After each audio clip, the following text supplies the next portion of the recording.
Surya MSTV, sinar kebenaran di setiap sudut. Pesan suci menyala, bawa harapan bagi yang tenggelam. Dakwah Islami di setiap Bapak Ibu, jemaah sedaya ingkang dipun hormati Allah, sesarengan panggihan sonten menika kanthi maos basmalah sesarengan. Bismillahirrahmanirrahim. Baik, kita lanjutkan Bulughul Maram sampai hadis nomor 400. Tampun sedaya buka hadis 400. Wa an Aisyata, dari Aisyah garwanipun Rasulullah radhiyallahu anha qalat, dia mengatakan, maka Rasulullah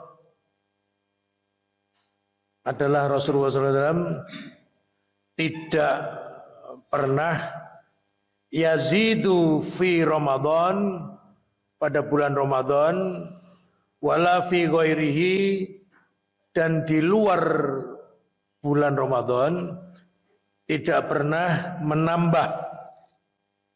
Yazidu itu menambah. Ala ihda asyrata rakaatan, tidak pernah menambah rakaat sholat sunatnya di atas 11 rakaat. Kula wangsuli, maka Rasulullah sallallahu alaihi wasallam yazidu, adalah Rasulullah tidak pernah menambah fi Ramadan, baik di bulan Ramadan, wala fi ghairihi, maupun di luar bulan Ramadan, untuk sholat sunat malamnya tidak pernah menambah ala ihda asyrata rakaatan, di atas 11 rakaat.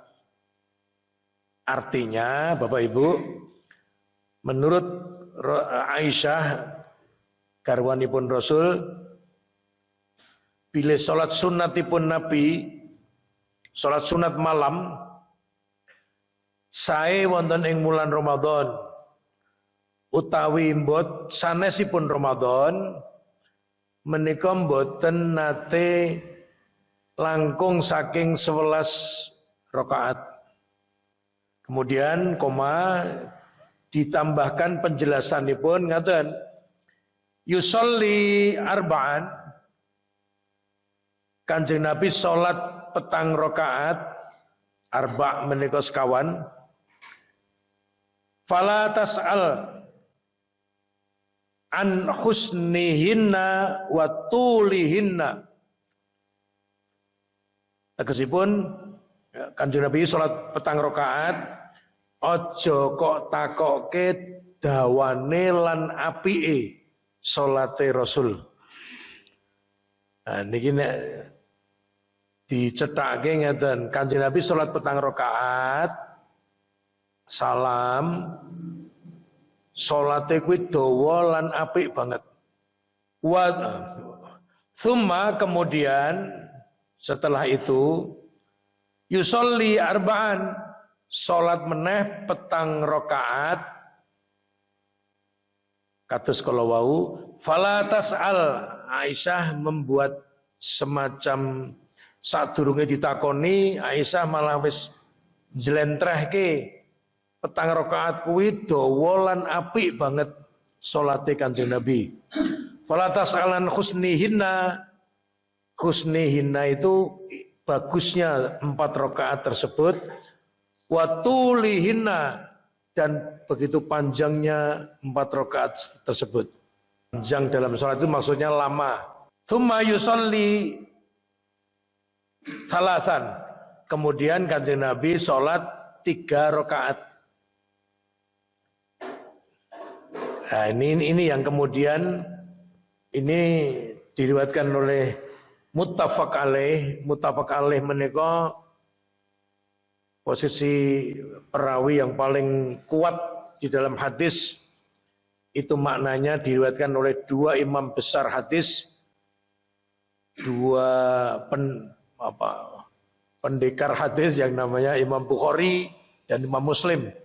itu sering disingkat muttafaq alaih. Ini kemudian Bapak Ibu kita nyaosi pirsa, hadis ini yang diunggulkan bahasa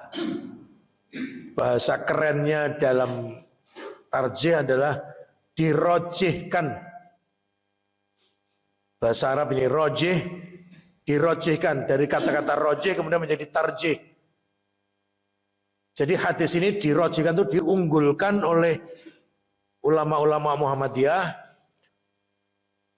pada posisi di atas, diunggulkan daripada hadis yang lain. Maka kita dapati di Muhammadiyah sudah populer kira-kira ya 70 tahun ini sholat sunat malam itu 4 rakaat salam, 4 rakaat salam, 3 rakaat salam. 4-4-3. Baik bulan puasa yang namanya tarawih maupun di luar bulan puasa namanya sholat malam. Nanging Ibu Bapak harus kita sampaikan juga, pilih Majelis Tarjih Muhammadiyah tidak hanya berpegang pada satu cara Nabi mengerjakan sholat malam. Kalau yang tadi yang diunggulkan tadi dirojihkan itu diunggulkan. Terus ngaten menyantak causi persose. Pekerjaan tarjih, pekerjaan mentarjih sebagai gambaran mudahnya ngaten. Ini ada banyak pilihan. Nah, tarjih itu mengunggulkan satu di antara yang lain. Ini namanya proses mentarjih atau bertarjih. Maka majelis tarjih adalah di antara tugasnya, tugasnya apabila itu ada banyak hadis, maka dia mana yang diunggulkan. Kalau ada yang diunggulkan berarti ada yang kurang diunggulkan atau ada yang bahkan ada yang harus dibuang, harus dikesampingkan. Yang dibuang, yang dikesampingkan adalah hadis-hadis dhaif, hadis-hadis yang kurang kuat begitu. Nah, ini 4-4-3 itu ya pengen ngerti ya ini hadisnya ya ini. Dari Aisyah istri Rasul, dan dari sekian istri Rasul itu Aisyah yang paling mumpuni, yang paling jago dalam meriwayatkan hadis karena Aisyah ya dia katakan sebagai istri yang cerdas, muda, sering ikut Nabi kemana-mana, ini lebih banyak meriwayatkan hadis. Kita lanjutkan. Qalat Aisyah kemudian menambahkan penjelasannya. Kultu, aku nate matur karo Kanjeng Nabi. Ya Rasulullah, wahai Rasulullah, atanamu qabla an tutira, napa panjenengan sare rumiyin saderengipun witir? Kala Kanjeng Nabi ngendika, ya Aisyah, wahai Aisyah, inna ainaya, sesungguhnya kedua mataku, tanaman itu artinya kedua mataku tertidur. Walayana mukolbi, neng atiku ora nate sari. Hadis sahih riwayat muttafaq alaih Imam Bukhari Muslim.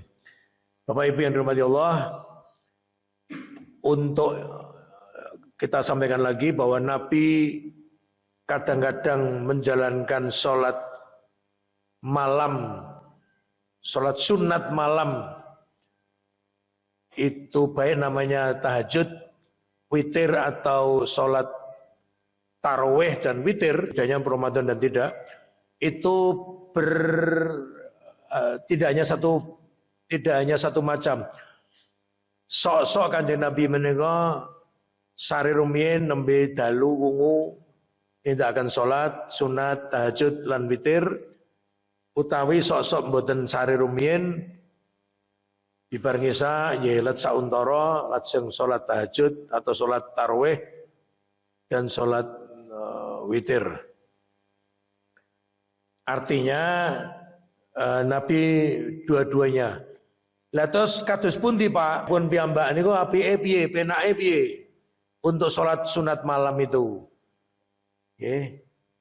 Ya monggo ada pilihan. Boleh sebelum tidur, boleh setelah tidur. Saya sing pundi nek jane apike ya sarese. Nek jenenge apike niku ya sok-sok bablas boten ketulungan nganti subuh nembe wungu. Jadi ada pilihan-pilihan, maka semacam pada bulan Ramadan kita tunaikan begitu setelah Isya belum tidur kita tunaikan sholat tarawih dan witir. Hanya Nabi boten terus-terusan Ramadan itu mekaten. Disebutkan dalam hadis itu dalam satu musim Ramadan Nabi hanya sholat bersama kaum muslimin, sahabat-sahabat di masjid bareng-bareng jamaah itu kalau tidak 2 malam 3 malam. Yang meriwayatkan hadis itu ragu-ragu muknera loro telu. Tegesipun selama bulan Ramadan nek Ramadan 29 dina maka nek telu salate ping 3 berarti sing 26 bengi Kanjeng Nabi sholat tarawih, sholat sunat malamnya itu sendiri dan di rumahnya, tidak di masjid. Baik, kita lanjutkan. Ya, jadi indikasinya tadi yang kita baca dari hadis, seakan-akan kita bisa melihat Kanjeng Nabi sholat itu petang rakaat, salam, petang rakaat, salam, telung rakaat. Itu apik banget, kok apik banget mergo dawa suwe salate.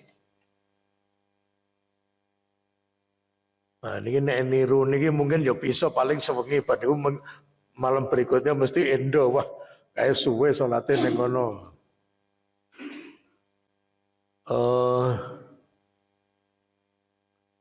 Ya ini memang kalau kita menggunakan dalil Al-Qur'an surat At-Taghabun ayat kalau tidak salah hampir terakhir atau ayat terakhir nggih.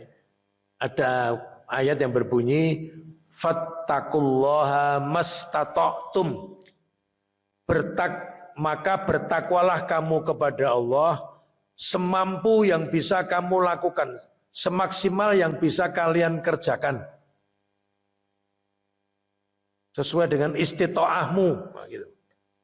Nek kira-kira salat wengi angel kecekele ya salate bar ngisak wae. Baik, begitu. Masuk ke 401 hadis berikutnya. Wa fi riwayatin lahuma anha, pada riwayat yang lain dikatakan kana yusolli minal laili, adalah Nabi Muhammad SAW salat malam. Salat malam itu tegasnya salat sunat bengi. Mboten maghrib lan mboten ngisa. Salat malam itu salat sunatnya malam. Asyara rakaatin 10 rakaat. Wa yutiru lan ditambah witir bisajdatin dengan 1 rakaat. Jadi sholat malamnya 10 rakaat tambah 1, jadi akhirnya 11. Wayarka'u, dan Nabi Muhammad kemudian setelah itu selesai 10 rakaat tambah witir 1 dados pinten 11. Kemudian hadis ini menjelaskan lan Nabi kemudian sholat lagi, wayar ka'u artinya ruku, maksudnya sholat lagi, rakaatail fajri, 2 rakaat sholat sunat sebelum fajar. Artinya 2 rakaat sholat sunat sebelum subuh. Disebutkan di sini 2 rakaat, rakaatail fajri, 2 rakaat fajar. Itu bukan sholat subuh, tetapi 2 rakaat sebelum subuh. Ini rembuk sholat sunat. Ngaten maksudnya, Nabi dalu hadis menika nggih. Njlentrehake Nabi dalu sholat wengi 10 rakaat. Ini maka diantaranya bisa kita perjelas 2 rakaat salam ping 5. Atau ya 10 rakaat bisa saja dengan berbagai cara. Kemudian witirnya 1. Terus menika salat tahajud dan witir. Terus boten dangu anggenipun nindakaken menika. Kemudian azan subuh. Lah, ini kemudian diteruskan dan Nabi meneruskan salat sunat 2 rakaat itu salat sunat fajar. Artinya wis manjing, wis azan subuh ning durung nindake salat subuh. Itu namanya 2 rakaat fajar yang ganjarannya oleh Nabi dijelaskan lebih baik mboten padha luwih apik timbangane donya saisine. Donya saisine niku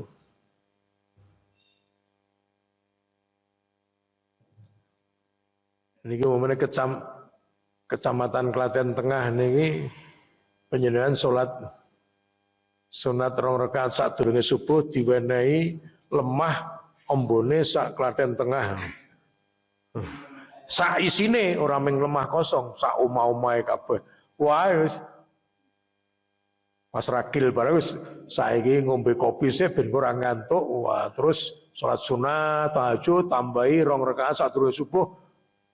Begitu salam langsung jrengnya iki gandaranmu. Itu lagi lemah sak isine ming sak kecamatan Tonggal napa Klaten Tengah. Lah nek 2 rakaat sebelum subuh, sebelum fajar itu luwih apik timbangane donya sak isine niku. Makanya salah satu salat sunat yang tidak pernah ditinggal oleh Rasulullah adalah 2 rakaat sebelum subuh dan salat malam. Itu tidak pernah ditinggal oleh Rasulullah. Baik, kita lanjutkan. Fatilka salasa asyrata rakaatan. Lah, yen kaya ngono kuwi mau sing diceritake wau, Nabi salat 10 rakaat, witire 1 dadi 11, tambah rakaat 2 rakaat sebelum subuh loro, kuwi disebutke dadi 13 rakaat. 13 rakaat itu mboten kok tahajud kali witir, ning tahajud witir plus 2 sebelum subuh.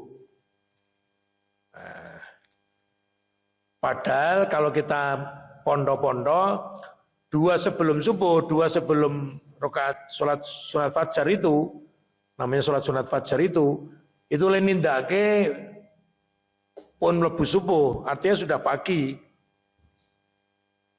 Ini nanti konotasinya ngaten, dulu pernah ada yang mundur pirsa, saya lupa Pak siapa dulu. Pak, salat sunat atau ibu-ibu ya saya lupa. Pak, salat sunat 2 rakaat sebelum subuh. Niku janjane lenindake niku pun manjing subuh napa sadurunge mlebu waktu subuh.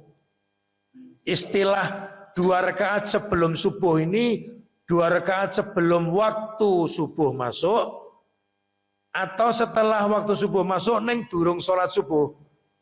Nah, ini dalam banyak hadis kita rangkum kesimpulannya 2 rakaat sebelum subuh sing ganjarane luwih apik timbangane donya sak isine itu wis manjing subuh ning dereng nindake salat subuh. Saged dipahami Bapak Ibu? Nggih. Kita tambahkan penjelasannya. Lah nek enten niku kalau ada orang Islam yang menjalankan 2 rakaat salat durung manjing subuh, durung adzan subuh, ning wis meh, ya mungkin kira-kira kurang 10 menit atau 15 menit, dia mengatakan dia sholat 2 rakaat, ditanya, yang sholat nopo? Kalau sholat sunat fajar subuh, sholat sunat sebelum subuh. Itu dia memahami sholat sunat saat durunge manjing subuh. Paham ya? Kemudian saya jawab atau saya katakan, loh kok ngoten, ini ku sesuai hadis. Loh, dalam hadis yang dimaksud 2 rakaat sebelum subuh, niku 2 rakaat sebelum nindake sholat subuh, ning pun manjing subuh. Oh, dia ragu-ragu, nopo nggih? Nah, kemudian saya tambahkan penjelasannya gini, nek ada orang Islam yang sholat sunat sebelum waktu subuh tiba, kula alon-alon nih penian boten nopo rancu. Kalau ada orang Islam sholat sunat yang dilakukan waktunya sebelum subuh tiba, kurang 5 menit, kurang 10 menit, maka kita katakan dia sholat malam. Karena apa? Nabi ngendika wonten hadis sahih, sholat malam itu batasane waktu mengerjakannya sakwise nindake sholat isya. Misalnya niki isya jam 7.50, ini jadwal. Hari ini 7.50 isya. Umpamanya loh nggih, penjualan begitu 7.50 langsung takbir sholat isya. Tak gawe 10 menit sholatnya dari jam 7 rampung. Nggih. 7 rampung sholat sunat ba'da isya, terus panjenengan mulai sholat tahajud atau sholat sunat malam. Itu boleh waktunya sudah mulai tadi jam 7 malam hari ini. Panjenengan wis kena ning wis nindakake sholat isya sampai sebelum adzan subuh. Diberi luangan, diberi interval waktu sebegitu panjang. Enten sing aku tak turuse engko jam 3 tangi monggo. Enten sing aku tak turuse setengah 4 tangi monggo, jam 12 monggo, macam-macam. Jadi definisi sholat sunat malam namanya qiyamul lail. Qiyam itu sholat, lail itu malam. Setelah mengerjakan sholat isya, waktu niku karo ngantek saat durunge manjing subuh. Ini definisi sholat malam. Walaupun di tengah-tengahnya antara rampung isya ngantek subuh, penyiran ya kena orang yang tahajud witir tok. Syukrul wudhu boleh. Lebu masjid jam 1 bengi sholat sunat tahiyatul masjid ya kena. Termasuk sholat sunat istikharah juga boleh malam hari. Tapi mboten meng bengi nggih. Yang sholat istikharah jam 10 esuk itu ya kena. Jam 9 esuk kena, mboten kudu bengi. Ning bengi ya kena. Lah, makanya kalau ada yang mengerjakan sholat 2 rakaat namanya qobliyah subuh, cara Indonesia ini sebelum subuh, itu janjane keterangannya sebelum mengerjakan sholat subuh, bukan sebelum waktu subuh. Karena kalau sebelum waktu subuh, sholat sunat itu hanya sholat malam itu, qiyamul lail. Ya, makanya tadi saya katakan memang ada kelompok umat Islam yang sholat memahami 2 rakaat sebelum subuh itu 2 rakaat sebelum masuk waktu subuh. Tapi dengan hadis-hadis yang kita temukan, tidak hanya satu, banyak, itu indikasinya 2 rakaat sebelum subuh itu adalah 2 rakaat setelah adzan subuh atau setelah manjing subuh, ning durung sholat subuh. Nah gitu. Ya, nama lainnya qobliyah subuh atau nama lainnya rokaatil fajar. Ya monggo ini memang ada perbedaan, tapi kami memahami di Majelis Tarjih memahami bahwa 2 rakaat subuh yang pahalanya lebih baik daripada dunia seisinya itu wis masuk subuh ning durung nindake sholat subuh. Karena kalau belum manjing subuh, itu masuk kategori sholat malam. Sholat sunat malam. Ya baik. Kita lanjutkan sekarang. 402. Wanha, anha itu artinya dari Aisyah, darinya, ini adalah kembali ke Aisyah radhiyallahu anha qalat, Aisyah mengatakan, kana Rasulullah sallallahu alaihi wasallam yusolli minal laili 13 rakaatan. Rasulullah menika salat malam jumlahnya 13 rakaat. Yutiru min dzalika bi khamsin. Dalam 13 yang 13 yang dia tunaikan itu, beliau melakukan sholat witirnya 5 rakaat. La yajlisu fi syai'in, beliau tidak duduk pada waktu sholat witir 5 rakaat itu, illa fi akhiriha, kecuali rakaat kelima, di akhir rakaat itu baru duduk. Jadi 5 rakaat terus orang nganggo tahiyat, lungguh-lungguh tahiyat akhir, rakaat kelima itu pernah dikerjakan Nabi, witirnya 5 rakaat. Kalau witir 3 rakaat yang biasa kita kerjakan juga begitu, rakaat 1, 2, 3 baru duduk, kemudian tasyahud akhir. Walaupun ada yang mengerjakan, terutama waktu tarawih itu, monggo sak menika salat witir. Itu 2 rakaat salam. Terus ditambahi sak rakaat salam. Nah ini agak rancu menurut kami, menurut kita, karena al-witru wawu ta'ra, witir al-witru itu artinya ganjil. Yang loro karo siji kuwi ya sing siji niku kudune sing witir. Yang atas nggih nek ngendikan ada witir, ada fitr, ada al-witru, ada al-fitru. Idul Fitri itu pakai fa, fitr. Dari kata-kata fitrah. Tapi kalau witir itu nganggu wawu, witir itu ganjil. Witir, sholat witir itu pakai wawu, kalau Idul Fitri itu pakai fa. Futur itu berbuka. Sebenarnya artinya futur itu sebenarnya makan pagi. Asli arti sesungguhnya. Tapi juga futur itu buka waktu poso itu ya disebut futur. Biasanya kalau ada sedekah dari Arab itu untuk futur itu maksudnya untuk buka bersama, itu juga itu sama dengan kalimat Idul Fitri, futur, kemudian zakat fitri, zakat fitrah, fitri itu juga sama. Fa, to, ro. Itu akar. Fataha yaftahu, artinya membuka.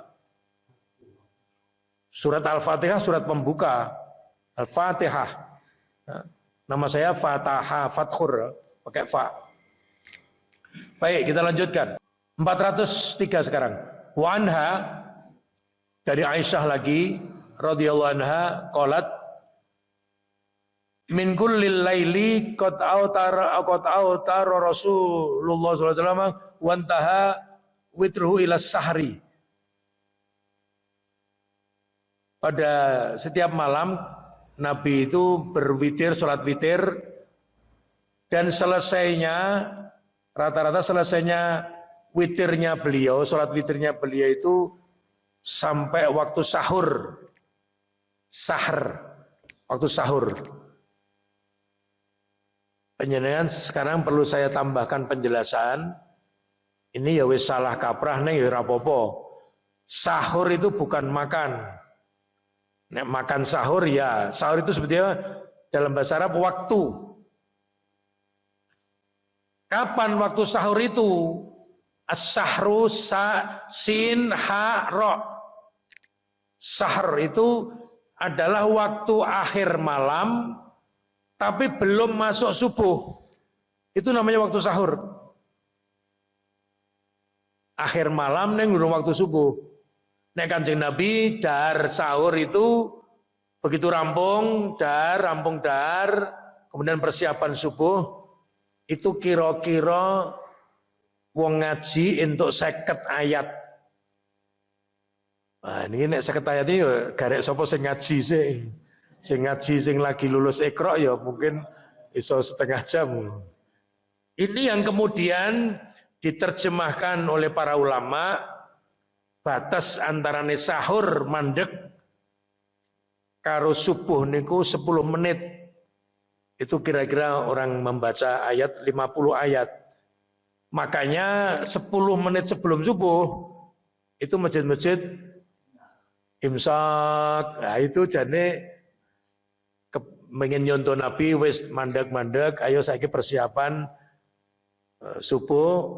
Kemudian beberapa ulama memberi penjelasan yo ben medun sahure ben medun se ora tinggo ruko. Nah, nanti nek mandeke nek wis bar menjelang azan itu lagi mandek krek itu engko dahar bakso barang pas ruko karo sujud iso kluruk-kluruk iso apa namanya, karena sujud itu posisinya di bawah. Baik, jadi Nabi sholat malam itu sering berakhir sudah masuk waktu sahur, ning durung subuh.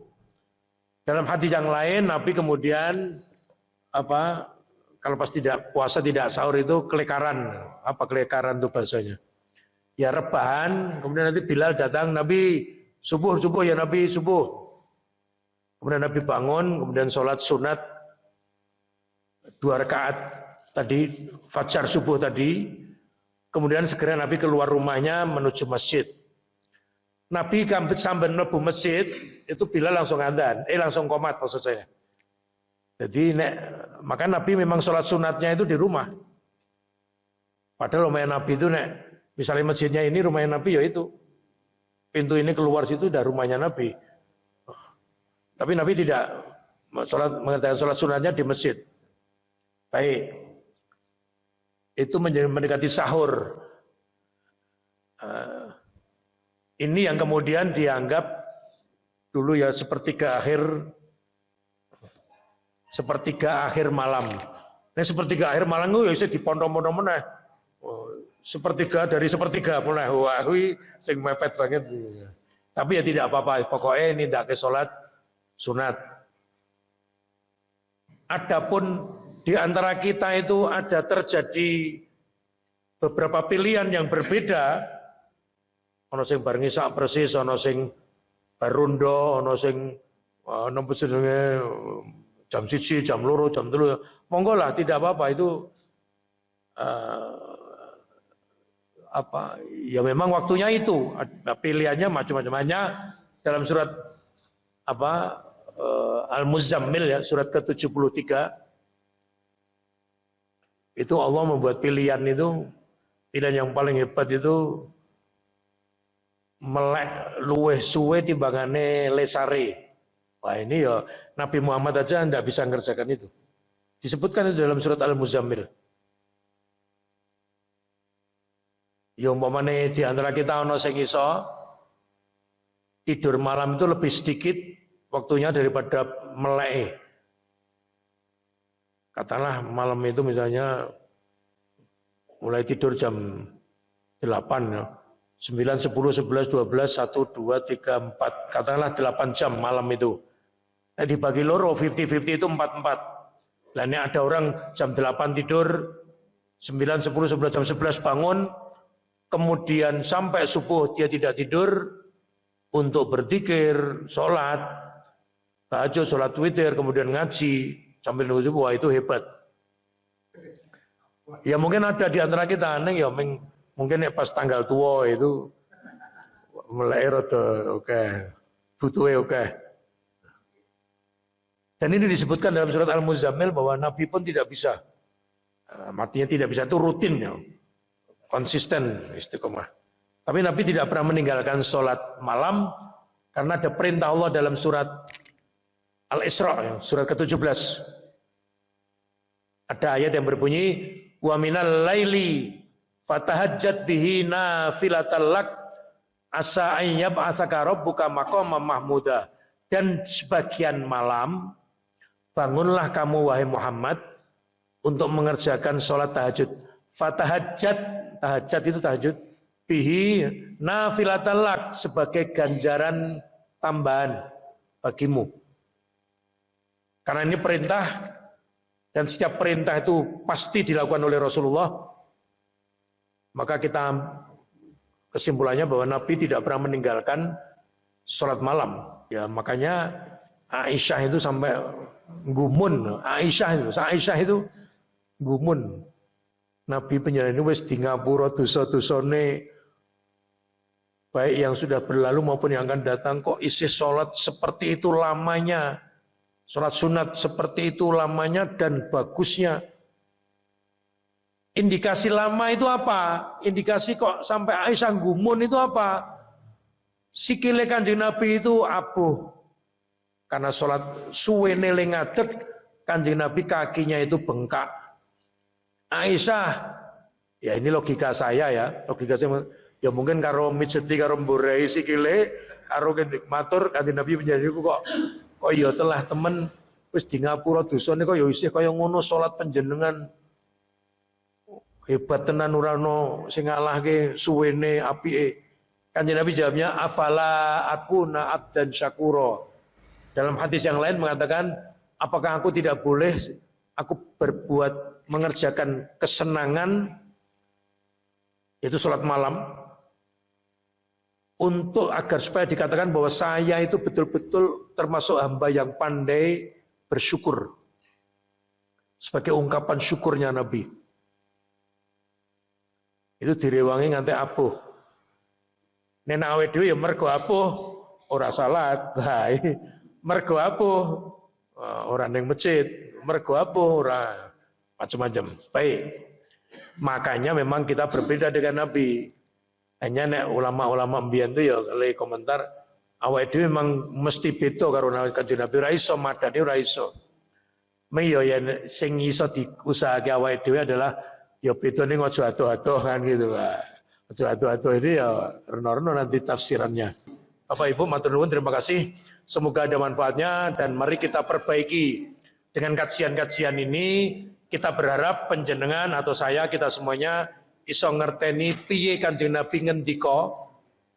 Karena Bulughul Maram salah satu kitab hadis tentang hukum-hukum, dan itu insya Allah praktis. Apa yang kita praktekkan itu selalu ada di sini, dan tentu kita harapkan kita bisa memperbaiki cara kita beragama dengan marem karena kita ngerti tenan Kanjeng Nabi. Bahkan redaksi AIU, redaksi itu huruf-huruf AIU-nya itu banyak ngerti. Oh Kanjeng Nabi ngendikane kayak ngene iki lho.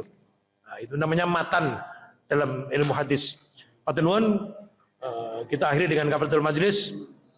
Subhanakallahumma wa bihamdika asyhadu an la ilaha illa anta astaghfiruka wa atubu ilaik. Matur nuwun, nyuwun pangapunten. Akhirul kalam, wassalamualaikum warahmatullahi wabarakatuh. Dakwah Islami di setiap channel kita, Surya MSTV.